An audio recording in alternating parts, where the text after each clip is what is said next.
Hey, this is Thinker. Welcome to the Whoop Project. I thought it deserved its own channel. You know, for over half a century now, there has been an army of Bigfoot field researchers and YouTubers and even TV show cast and crew members, all armed with state-of-the-art gear and some even armed with guns, literally wanting to shoot and kill a Bigfoot. And they're all out there night and day. They're whacking trees, call blasting, and setting up camera traps and hollering into the nights. They're scouring the forest and mountain regions, all hunting and tracking down forest giants like they were common criminals. And my question is, has it worked? I mean, has all that effort produced a Bigfoot for science to study? Or even any new footage in the past 50 plus years? Or has it had the opposite effect and driven forest giants even further back into the forest and mountains and made them even more leery of us humans than ever before? And I only ask that because when was the last time we saw some new and even mildly interesting Bigfoot footage? I mean, it's all kind of dried up, other than hoaxes, and I find that really disturbing. So maybe it's time to try something new. Maybe it's time to call off the hunt and let forest giants and their natural curiosity come to us again on their terms. If we did that, I think I've found a way for us to learn more about this incredible species than ever before. Let's check it out. Okay, we are literally looking at a sound right here. In a spectral analysis view, I have probably spent more of my life, at least or as much as anybody on the planet, looking at, studying, and comparing the vocalizations from all the different species, which makes me a bit of an expert at recognizing the vocalizations of the different species just by the way their vocalization looks like. So this first one, we see this orange and white yellow tube going up and up and up in pitch. So it's going to sound like this. Whoop. And then we see it starts going faster and faster and faster and faster. Let's have a listen.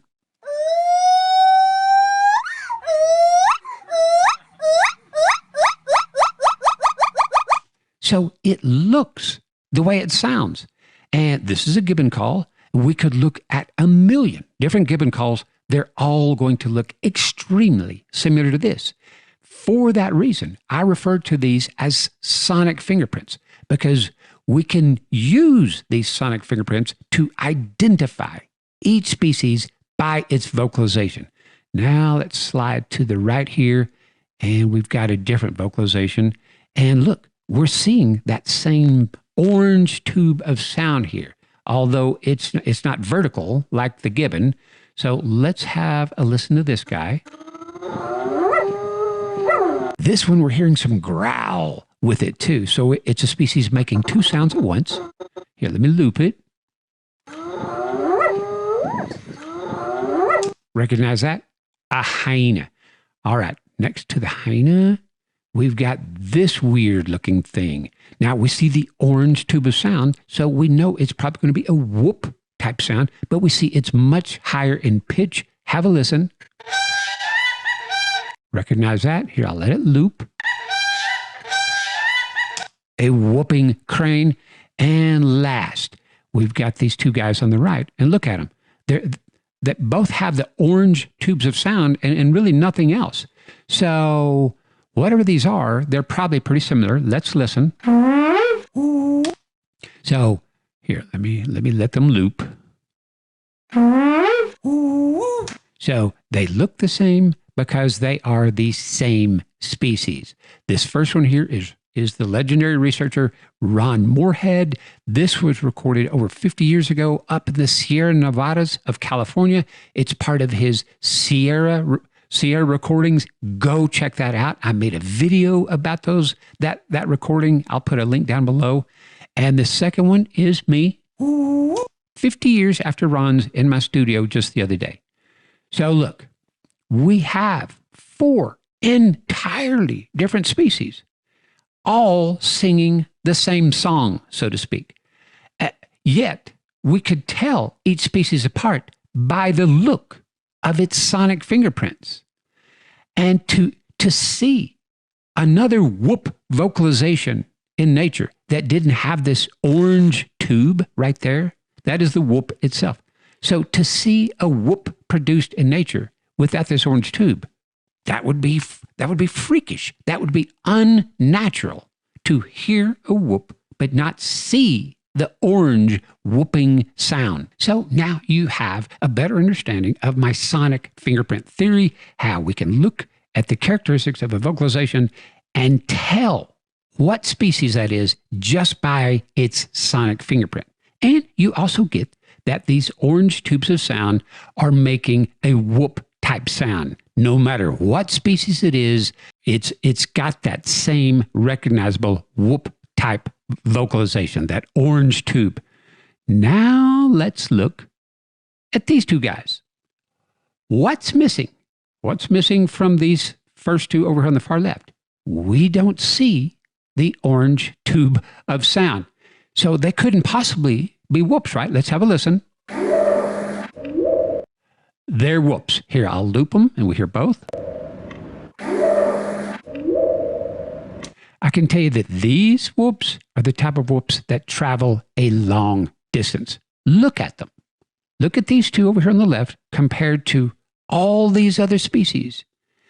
These two, its whoops, don't look a thing like the sonic fingerprints of any known species. The fact that it doesn't have the orange tubes of sound, and the fact that these things are literally comprised of two sounds. It's got a lower woo sound sandwiched with a whoop happening at the exact same time. That's a mid-range sound and a high sound sandwiched and happening at the same sound. What that means is we're looking at a species that can sing a duet with itself. And unlike the hyena that had a low grumbling sound made with false vocal cords, this thing, we don't know how this thing is manufacturing this sound. It's almost as if it has two sets of vocal cords. So here's the thing, and here's where I'm going with all of this. We are looking at two different vocalizations that have the same sonic fingerprints. So it's the same species. And yet these don't match the vocalizations or the sonic fingerprints of any known species on the planet. So we are looking at visual proof, evidence of an unknown species.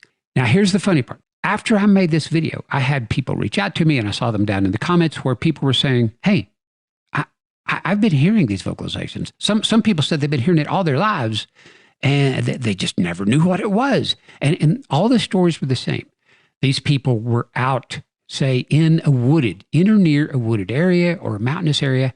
They were out walking their dog, or they were hiking or camping or fishing or whatever, just doing what people do. They heard these sounds and they couldn't imagine what was making it, or just thought somebody was messing with them. So they paid them no mind until they heard my video featuring these things.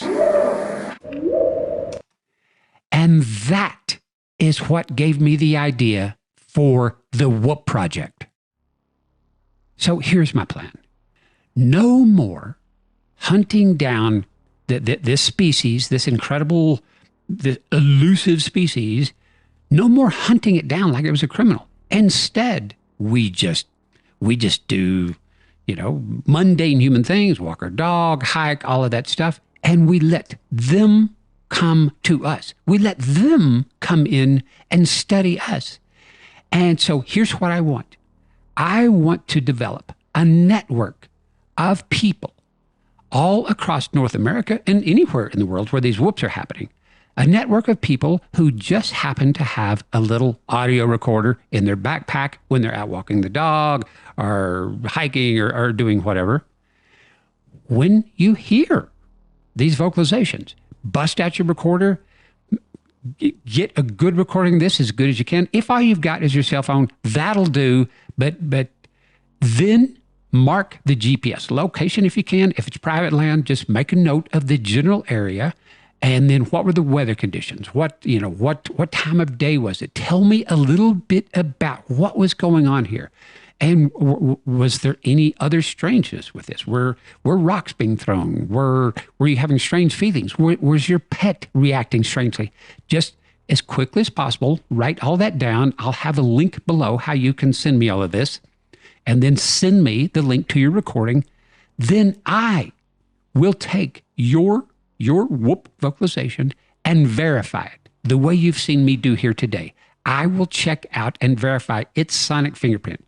If it matches these, I will then plot that encounter location on a map, and we could learn more from this than we have ever in history known about the species. We could know things, for one, like where they frequent, but two, if over time we started seeing patterns arise, like maybe we could know that these things migrate, and then maybe we could put it together with, say, animal migrations, like they're following elk herds, or bird migrations, or fish migrations, or whatever. Maybe they're following ripening berries across an area. Who knows? But again, it will be more than we've known in 50 years of trying to hunt this species down.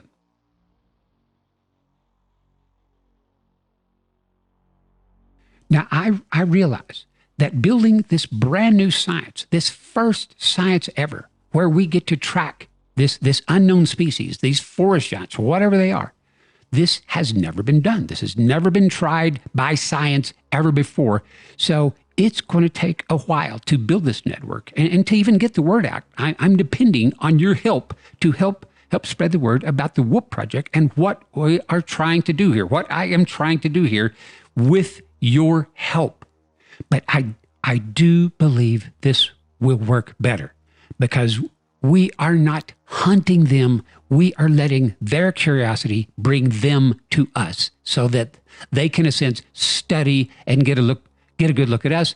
But it will be giving us more information than we humans have ever had about them. And hey, if we only get, say, 2 or 3 or a tiny handful of these whoops recorded over a 50-year period, we still did as well as 50 years of Bigfoot field researchers. And no offense to Bigfoot field researchers, I've watched my share of Bigfoot TV shows, and a lot of people who consider themselves Bigfoot field researchers have become friends of mine and are supporters of mine, so I understand what they were trying to do. But again, it just hasn't worked. Let's give this a try.